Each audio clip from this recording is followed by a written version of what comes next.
राजधानी दिल्ली में आज कोहरे में कसी हुई दिल्ली नजर आई। इसके अलावा लोगों ने धुंध में सांस लेना लोगों का दूभर नजर आया। वहीं सड़कों पर गाड़ियां रेंगती हुई नजर आईं। तस्वीरें आप देख सकते हैं। आज राजधानी दिल्ली के साथ साथ आसपास के राज्यों में सबसे ठंडा दिन रहा। कोहरे की सफेद चादर दिखाई दी। महाराष्ट्र के शिवाजी नगर में पीएम मोदी ने जनसभा को संबोधित किया। इस दौरान पीएम मोदी की जनसभा में लाखों की तादाद में जनता नजर आई। वहीं पीएम मोदी ने विपक्ष पर जमकर निशाना साधा। आपको बता दें, बीते कुछ दिनों बाद ही महाराष्ट्र में विधानसभा चुनाव होना है, जिसको लेकर पीएम मोदी ने विशाल जनसभा को संबोधित किया। इस दौरान पीएम मोदी ने क्या कुछ कहा, सुना देते हैं आपको।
हमने बाला साहब ठाकरे की इच्छा को पूरा किया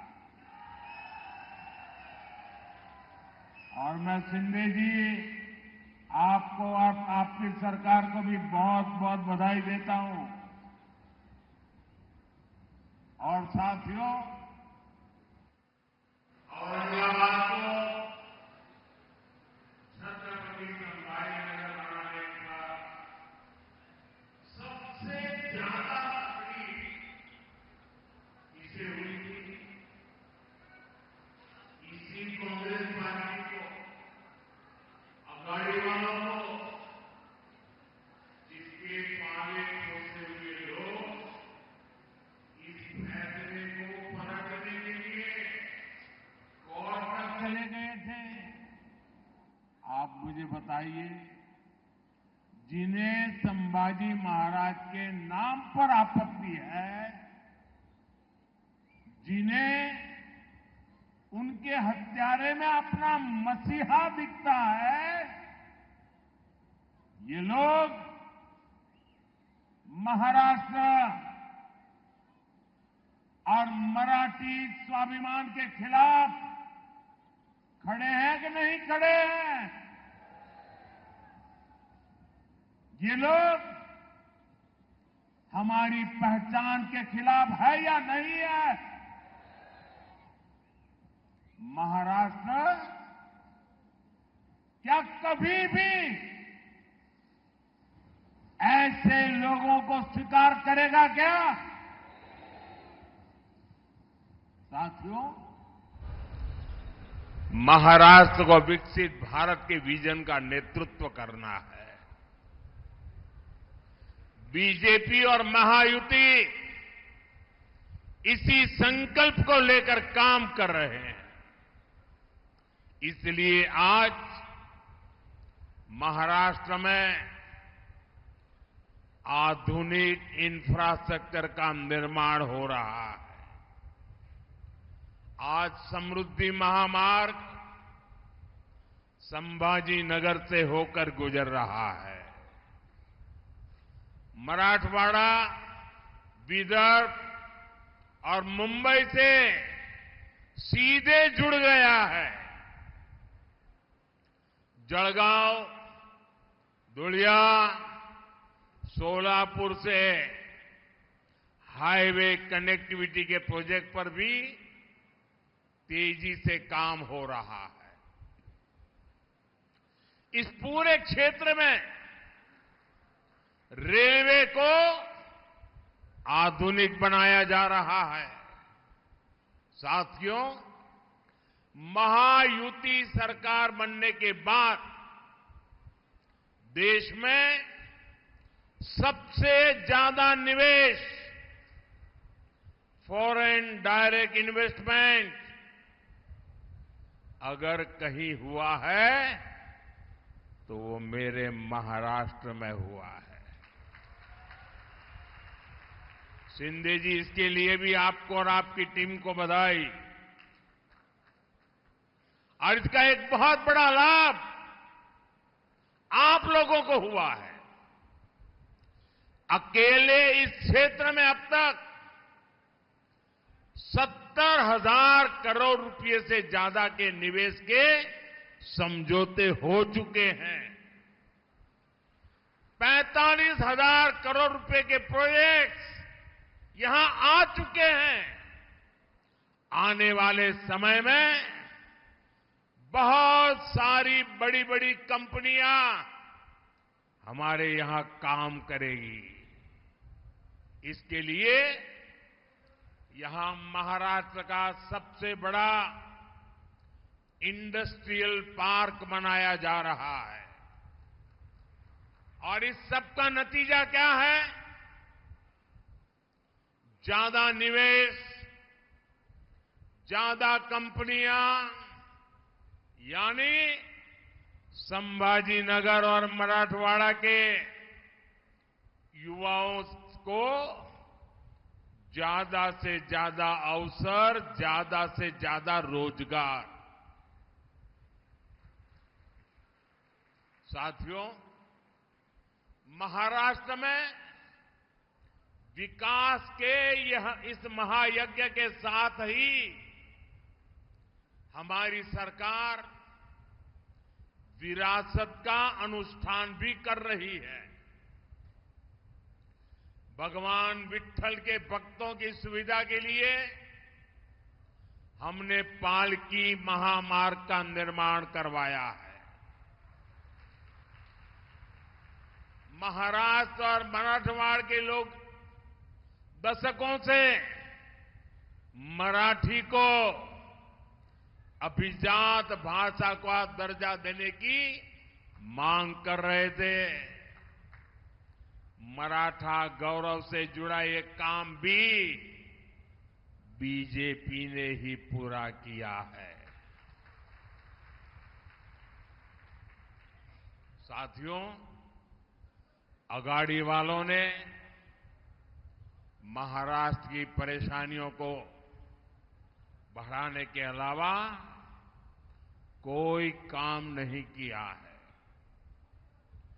मराठवाड़ा में लंबे समय से पानी का संकट रहा है, लेकिन कांग्रेस और अगाड़ी वाले हमेशा हाथ पर हाथ धरे बैठे रहे। हमारी सरकार में पहली बार सूखे के खिलाफ ठोस प्रयास शुरू हुए। महायुति की सरकार ने वैतरणा और उल्लास सब बेसिन से पानी मराठवाड़ा तक पहुंचाने का फैसला लिया है। जब देवेंद्र जी सीएम थे तो उन्होंने जलयुक्त शिवार योजना भी बनाई। जलयुक्त शिवार योजना से मराठवाड़ा में जल संकट सुधरना शुरू हुआ था, लेकिन भाइयों बहनों, बीच में 2.5 साल के लिए इन अगाड़ी वालों की सरकार आ गई थी। इन्होंने इस योजना को भी बंद कर दिया था। जब महायुति की सरकार आई तो ये काम दोबारा शुरू हुआ। छत्रपति संभाजी नगर में पानी की सप्लाई के लिए महायुति सरकार ने 1600 करोड़ रुपए से भी ज्यादा दिए थे। इस पर भी अगाड़ी वालों ने ब्रेक लगा दिया था। अब जब उसे दोबारा शुरू किया गया है तो इस योजना की लागत बहुत बढ़ गई है। इसके लिए अब केंद्र सरकार अलग से 700 करोड़ रुपए दे रही है। ये फर्क है महायुति और अगाड़ी वालों में। ये फर्क है बीजेपी और कांग्रेस में।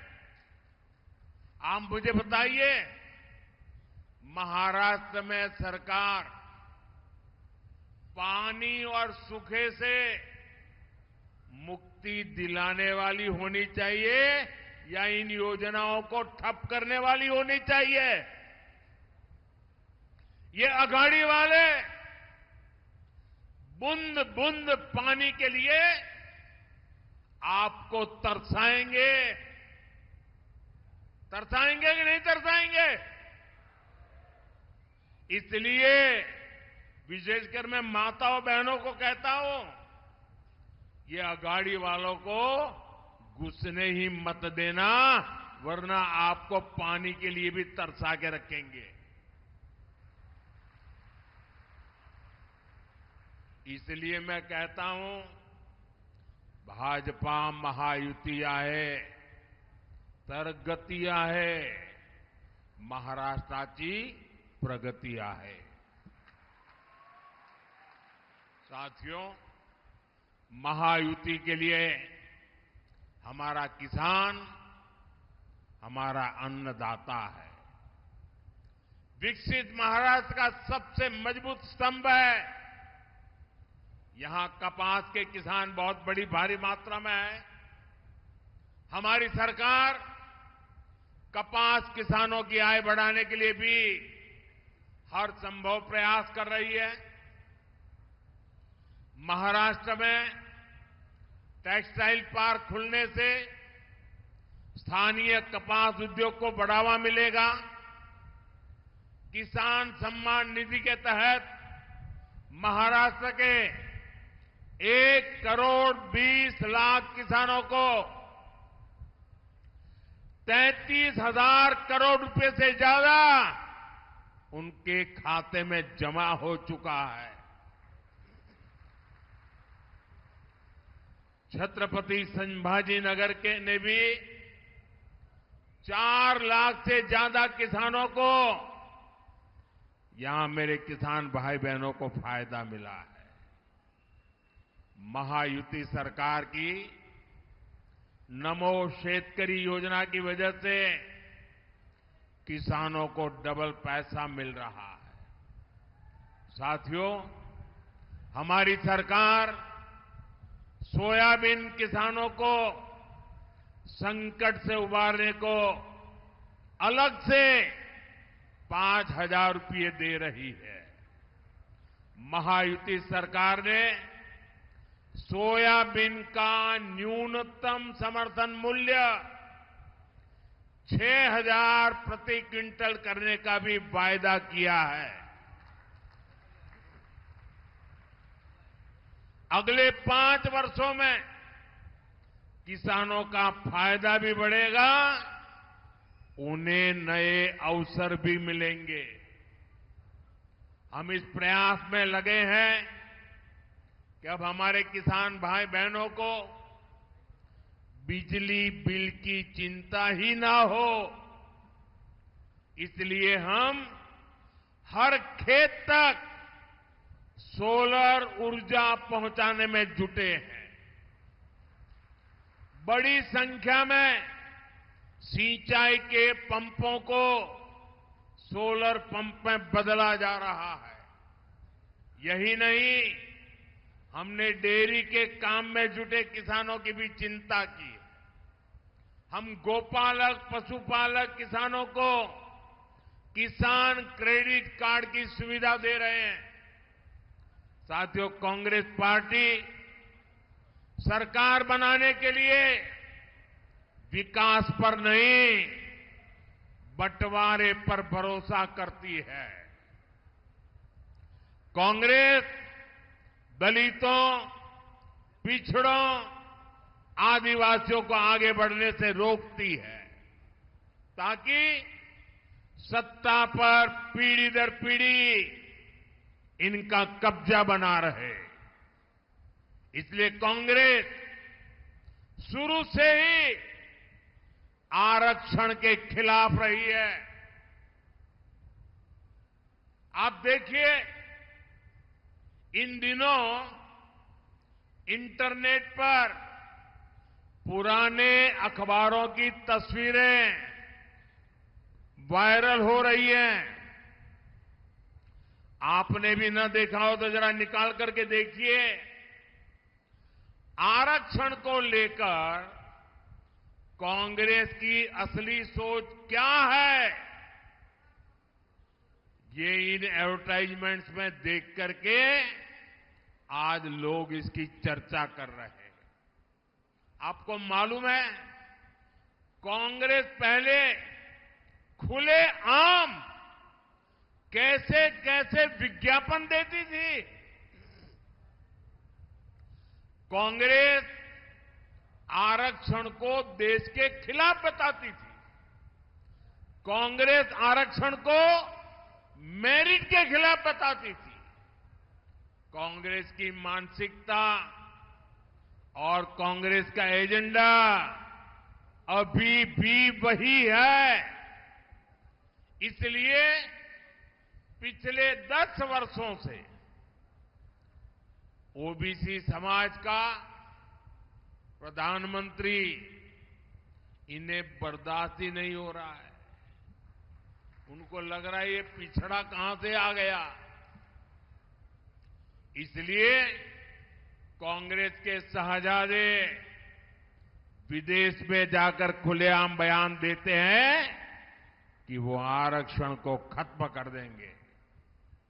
भाइयों बहनों, अब अपने एजेंडे को लागू करने के लिए, उसे आगे बढ़ाने के लिए कांग्रेस और अघाड़ी एससी, एसटी, ओबीसी को छोटी छोटी जातियों में बांटने का षड्यंत्र रच रहे हैं। कांग्रेस यहां माड़ी समाज को गवंडी समाज से लड़वाना चाहती है। कांग्रेस लोहार को सुतार से लड़वाना चाहती है। कांग्रेस चाहती है कि सोनार और कुंभार में जाति के नाम पर लड़ाई हो जाए। ये लोग वाणी और तेली जैसे समाजों को आपस में लड़ाना चाहते हैं। ये नावी धोबी को लड़वाने की फिराक में है। कांग्रेस सोच रही है कि ओबीसी जातियों में बटेगा तो उसकी ताकत कम हो जाएगी, और जब समाज की ताकत कम हो जाएगी तो कांग्रेस को बैठे बैठे ही फायदा मिल जाएगा। यही से कांग्रेस के लिए सत्ता में वापसी क्या मौके की तलाश चल रही है। और जैसे ही कांग्रेस को सरकार में आने का मौका मिला तो वो एससी, एसटी, ओबीसी का आरक्षण रोक देंगे। इसलिए एससी, एसटी, ओबीसी को इन साजिशों का शिकार नहीं होना है। और इसलिए भाइयों बहनों, हमें जागरूक रह करके एकता को बल देना है, एकता की ताकत को बढ़ाना है, एकता के मंत्र को जीना है। और इसलिए हमें याद रखना है, हम एक हैं तो सेफ है। हम एक हैं, हम एक हैं तो, हम एक हैं तो। साथियों, मैं आज देशभक्तों की इस भूमि मराठवाड़ा की धरती से एक और जरूरी अपील करना चाहता हूं। इस धरती ने सदियों से भारत की अखंडता के लिए, भारत माता के लिए बलिदान दिए हैं। महाराष्ट्र के लोगों के लिए देशभक्ति सबसे ऊपर है। लेकिन दूसरी ओर ये कांग्रेस पार्टी, कांग्रेस और उसके साथियों ने 370 को फिर से लागू करने का प्रस्ताव पास कराया है। आपने टीवी में, अखबारों में देखा होगा। आपको ध्यान होगा, जब हमने कश्मीर को 370 से आजादी दिलाई थी तो कांग्रेस ने संसद के भीतर उसका विरोध किया था। अदालत में भी वकील बन करके कांग्रेसियों ने 370 के हमारे निर्णय को खत्म करने के लिए रात दिन मेहनत की थी, बेशर्मी के साथ मेहनत की थी। और अब ये फिर से 370 को लागू करके कश्मीर का अलग संविधान बनाने की योजना बना रहे हैं। कश्मीर भारत का अभिन्न हिस्सा है। कश्मीर में बाबा साहब आंबेडकर का संविधान चले, कश्मीर से आतंकवाद का नामो निशान मिटे, ये हर देशवासी का संकल्प है। लेकिन कांग्रेस का सपना क्या है? कांग्रेस का सपना कश्मीर से बाबा साहब के संविधान को हटाने का है।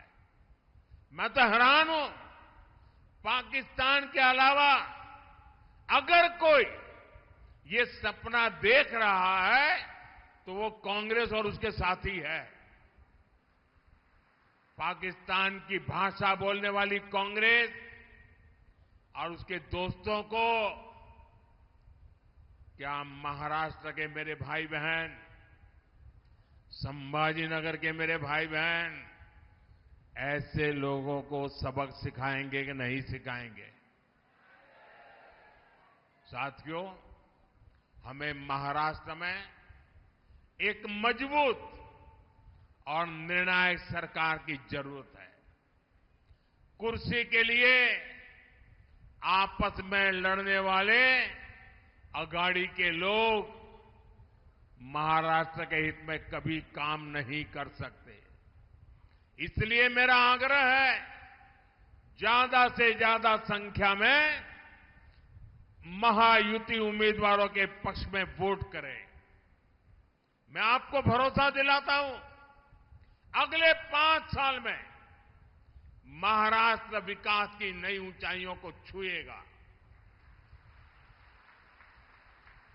इसी संकल्प के साथ आप सबका ये प्यार, ये आशीर्वाद, इसके लिए मैं आपका बहुत बहुत आभारी हूं। मेरे साथ बोलिए, भारत माता की, भारत माता की, भारत माता की। बहुत बहुत धन्यवाद। पूरा देश आज पूर्व प्रधानमंत्री जवाहरलाल नेहरू की जयंती मना रहा है। वहीं प्रियंका गांधी वाड्रा ने भी उन्हें भावपूर्ण श्रद्धांजलि दी। तस्वीरें आप देख सकते हैं, प्रियंका गांधी वाड्रा के द्वारा उन्हें श्रद्धांजलि अर्पित की गई। यूपी के आगरा में शादी समारोह में चोरी को लेकर पुलिस का एक्शन प्लान तैयार हुआ है। सादे वर्दी में पुलिस की टीम रहेगी शादियों में तैयार। इसके अलावा शादियों में बैग चोरी करने वालों पर चिन्हित किया जाएगा। शातिर तरीके से नकदी और गहने बैग चोरी होते रहते हैं। आगरा में देवोत्थान एकादशी से लेकर 15 दिसंबर तक शादी समारोह हैं।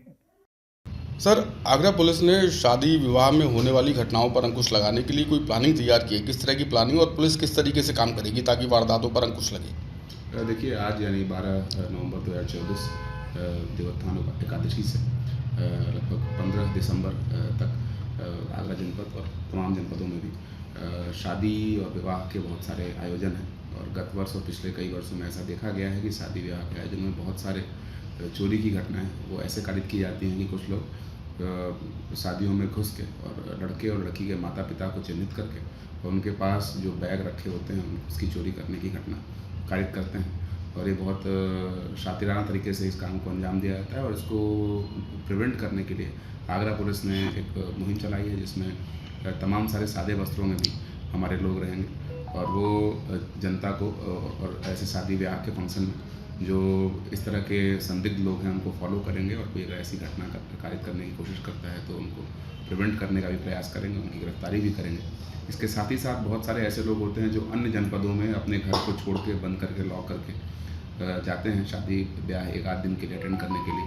हम लोगों ने एक ये भी जागरूक करने का प्रयास किया है आप लोग के माध्यम से जनता को कि ऐसे जो भी लोग अपने घरों को छोड़कर जा रहे हैं, एक बार अगर थाना संबंधित चौकी जो स्थानीय है उसको अगर सूचना दे देते हैं तो उनके घरों के आसपास थोड़ी जो पेट्रोलिंग है उसको और सघन कर दी जाएगी, जिससे कोई भी इस प्रकार की वारदात चोरी नकबजनी की है उसको हम लोग प्रिवेंट कर सकें। कोशिश हमारी ये रहेगी कि शादी ब्याह के और सर्दी के मौसम के सीजन में जो अपराध होते हैं उसको हम लोग न्यूनतम दर पर ले आएँ, उसकी संख्या बहुत कम से कम रखें और यदि कोई घटना कारित होती है तो शीघ्र ही उसको वर्कआउट किया जाए। कितनी टीमें सर ये शादी विवाह में जो रहेंगी मौजूद, कितनी टीमें सर लगभग? देखिए, इसमें क्लस्टर्स बनाए गए हैं। जिन जिन जगहों पर मैरिज लॉन्स या शादी ब्याह के फंक्शन वाली जगहें हैं उन क्लस्टर्स में ऐसे पूरे शहर में 18 क्लस्टर्स बने हैं और हर जगह हर क्लस्टर में 3-3 टीमें हैं जिनको डिप्लॉय किया गया है अलग अलग समय पर, अलग दिनों में, और लोगों को बदल बदल कर सबकी ड्यूटियाँ लगाई गई हैं। इसके अलावा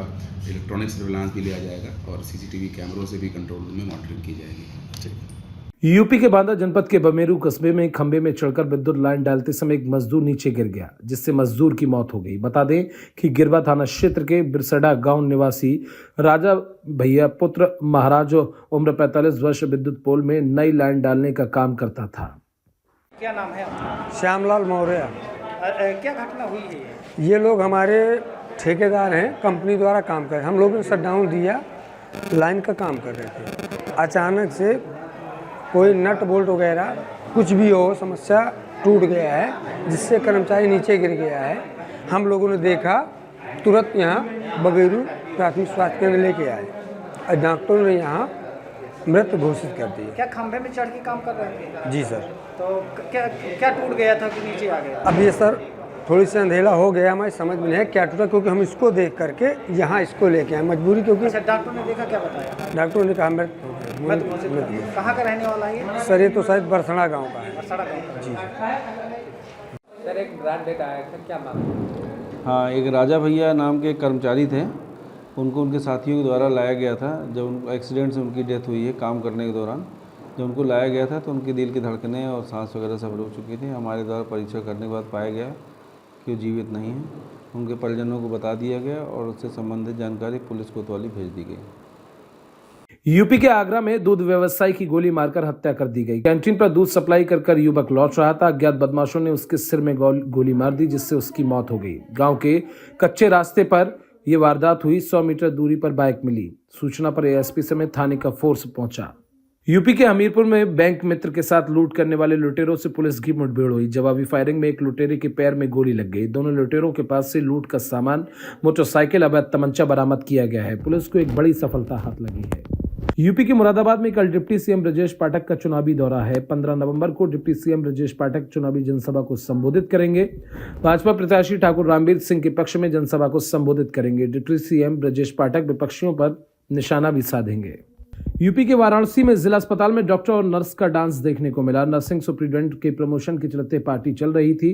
फिल्मी गानों पर थिरकता दिखा मेडिकल स्टाफ। इसके अलावा डांस का वीडियो सोशल मीडिया पर तेजी से वायरल हो रहा है।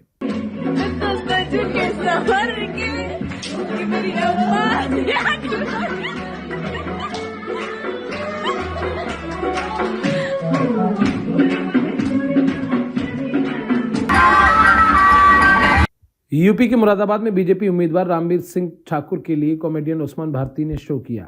कॉमेडियन उस्मान भारती की टीम ने बीजेपी के मंच से यही वाली लूंगा और यही वाली लूंगा गाने पर डांस कर लोगों का मन मोहक किया।